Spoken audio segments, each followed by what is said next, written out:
শেখ মুজিব কিংবা শেখ হাসিনার স্বদেশ প্রত্যাবর্তনের সব ঐতিহাসিক রেকর্ড ভেঙে দীর্ঘ 18 বছরের নির্বাসন শেষে 25 ডিসেম্বর লন্ডন থেকে দেশে ফিরছেন বিএনপির ভারপ্রাপ্ত চেয়ারম্যান তারেক রহমান।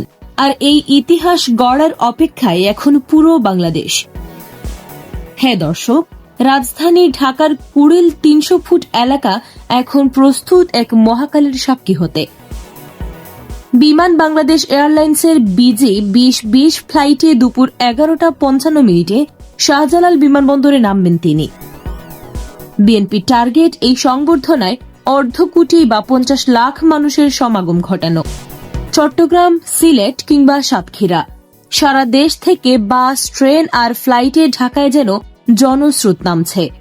নিরাপত্তা নিশ্চিতে এসএসএফ এর চাহিদার পাশাপাশি থাকছে হাজার হাজার স্বেচ্ছাসেবক। বিমানবন্দর থেকে এভারকেয়ার হাসপাতালে যাওয়ার পথে 300 ফুটে তৈরি বিশাল মঞ্চে তিনি দেবেন সংক্ষিপ্ত ভাষণ। আর 27 ডিসেম্বর করবেন ভোটার নিবন্ধন।